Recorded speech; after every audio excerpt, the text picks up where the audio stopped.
ఒక్కరికి పేరు పడిన నా కృతజ్ఞతలు. ఏవిఎన్ కాలేజీలో ఎస్వి రంగారావు గారు, దేవదాస్ కనకాల, గొల్లపూడి మారుతీరావు, విశాఖకు ఆంధ్రుల హక్కు తెన్నేటి విశ్వనాథం గారు, శ్రీరంగం శ్రీనివాసరావు గారు ఈజ్ ఈక్వల్ టు ట్యాగోర్. కానీ తెలుగు అడగడం వల్ల మనకే పరిమితం అయిపోయారు. ఇటువంటి C V Raman, Nobel prize winner C V Raman, హరికథ పితామహుడు ఆదిభట్ల నారాయణ దాసు, ఇటువంటి ఎందరో మహానుభావులు చదివిన కళాశాల మిసెస్ ఏవిఎన్ కళాశాల. ఆ కళాశాలలో ఇప్పటికీ కూడా రికార్డ్స్ పెడుతున్నాం. ఎన్ని కార్పొరేట్ విద్యా సంస్థలు వచ్చినా కూడా మా దగ్గర మీరెవరూ సాటి రారని నిరూపించారు డాక్టర్ బిఎస్ రెడ్డి గారు. ఆస్కార్ ఆఫ్ మ్యాజిక్ రెండోసారి కొట్టారు. 2016లో మొట్టమొదటిసారి ఆస్కార్ అవార్డు కొట్టినప్పుడు చంద్రబాబు నాయుడు గారు ముఖ్యమంత్రిగా స్వయంగా స్పెషల్ ఫ్లైట్లో విశాఖపట్నం వచ్చి ఉడా చిల్డ్రన్ ఎరీనా ప్రారంభోత్సవానికి వచ్చి బిఎస్ రెడ్డి గారిని సన్మానం చేసి ఆ సన్మానం ఆ ప్రారంభోత్సవం కూడా వెంకయ్యనాయుడు గారికి అప్పచెప్పి కేవలం రెడ్డి గారికి సన్మానం చేసి మళ్ళీ హైదరాబాద్ అమరావతి వెళ్ళిపోయారు. అంత గొప్ప వ్యక్తిని చంద్రబాబు నాయుడు గారు గుర్తించారు.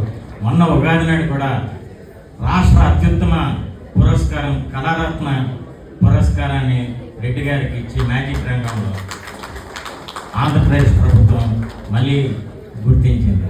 ఇదే విధంగా మన యొక్క కళాకారులు ముందుకు వెళ్ళాలంటే ఇప్పుడు మొన్న ఇంకొక విద్యార్థి ఏవిఎన్ కళాశాల నుంచి అభి అని గిన్నిస్ బుక్ రికార్డ్ కొట్టారు ఈ మధ్యన.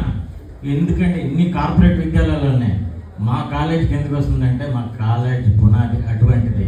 ఇంకా రన్ అవుతుందంటే కారణం అదే, ఆ కాలేజీ నుంచి వచ్చిన కళాకారులు మా వాళ్ళు. అందువలన మేము విశాఖలో పాటల ప్రేమికులు అని ఒక చిన్న వాట్సాప్ గ్రూప్ పెట్టుకొని కేవలం వాట్సాప్ వరకే పరిమితం. మేము ఎప్పుడు ఆర్గనైజ్ చేయము. విఎన్ మూర్తి గారితో 2021లో చేయడం జరిగింది. తర్వాత వారు స్వర్గస్థులైన తర్వాత గ్యాప్ ఇచ్చాము. తర్వాత నా మిత్రులు మళ్ళీ చేయమని అడిగారు, నేను చేయలేదు.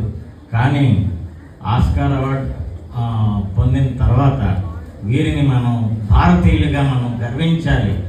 మన విశాఖ ముద్దుబిడ్డ, భారతదేశం గర్వించదగ్గ ముద్దుబిడ్డ బిఎస్ రెడ్డి గారిని మన బాధ్యత వారిని గుర్తించాలి, వారిని గౌరవించుకోవాలి, వారిని సత్కరించుకోవాలి. లేదంటే మనం చాలా తప్పు చేసిన వాళ్ళం అవుతాం. అందువలన వీరిని అభ్యర్థించాను, మాకు ఒకరోజు కేటాయించండి, మీకు మేము కొద్దిగా గౌరవించుకుంటామంటే ఈరోజు వారు మాకు కేటాయించారు. అందువలన మా యొక్క ఆహ్వానాన్ని మన్నించి బిఎస్ రెడ్డి గారు వచ్చినందుకు చీఫ్ గెస్ట్గా వచ్చిన జిఎస్ఎన్ రాజు గారికి మాకు శతకోటి కృతజ్ఞతలు, మీకు శతకోటి కృతజ్ఞతలు. అలాగే ప్రముఖ పారిశ్రామికవేత్త డాక్టర్ జై భరత్ గారికి కూడా మా కృతజ్ఞతలు. ఎన్నో కనిపించని దానాలు చేస్తున్నారు పేదలకి, ప్రకృతి వైపరీత్యాలకి.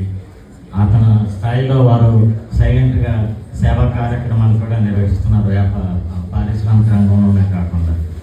ఆ తర్వాత ఇంకా ఎక్కువ మాట్లాడితే బాగుంటుంది కాబట్టి సన్మాన కార్యక్రమాన్ని మొదలు పెడదాం.